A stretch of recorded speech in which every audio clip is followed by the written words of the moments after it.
تو سب سے پہلے ہم دیکھتے ہیں کہ روزانہ جو اللہ رب العالمین کی طرف انسانوں کی رپورٹ پیش کی جاتی ہے، اعمال جو پیش کیے جاتے ہیں اللہ رب العالمین کی طرف، اس کی دلیل کیا ہے؟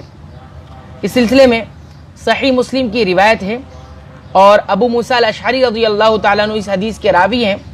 وہ کہتے ہیں کہ اللہ کے رسول صلی اللہ علیہ وسلم ہمارے درمیان کھڑے ہوئے اور 5 کلمات لے کر کھڑے ہوئے، 5 نصیحتیں لے کر کھڑے ہوئے۔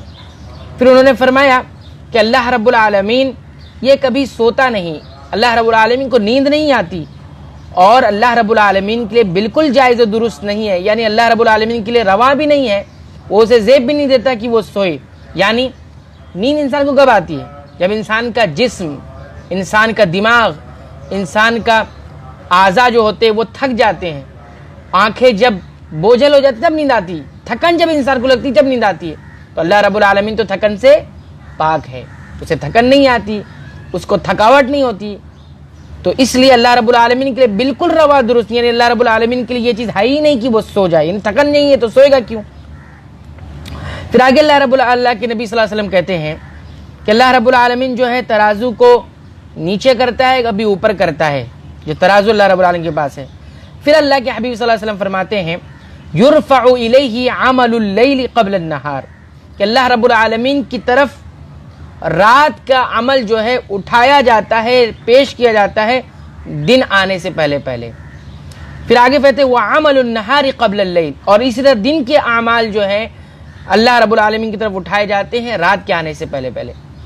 اس حدیث سے معلوم ہوتا ہے کہ بندوں کے جو ہے روزانہ کی رپورٹ تیار کی جاتی ہے، اور وہ دن میں 2 مرتبہ ہوتی ہے، دن اور رات 24 گھنٹے کے اندر 2 مرتبہ ہوتی ہے۔ اب جیسے ہی رات ہونے لگتی ہے تو رات کا جو ابتدائی حصہ ہوتا ہے اس وقت جو ہے انسان کی دن بھر کی رپورٹ اللہ کے سامنے پیش کی جاتی ہے، اور اسی طرح جب جو ہے دن کا ابتدائی حصہ ہوتا ہے تو رات والے اعمال کی رپورٹ پیش کی جاتی ہے۔ یہ پہلی دلیل ہے کہ جس کے اندر یہ بتایا گیا کہ انسان کے اعمال کی جو ہے رپورٹ جو تیار کی جاتی ہے وہ روزانہ تیار کی جاتی ہے۔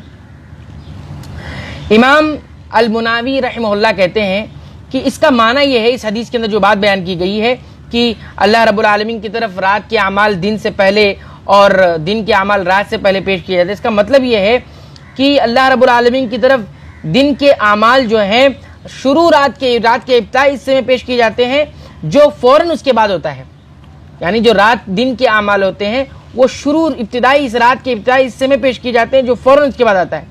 اسی طرح رات کے جو اعمال ہوتے ہیں وہ دن کے ابتدائی حصے میں پیش کیے جاتے ہیں جو اس کے بعد ہوتے ہیں۔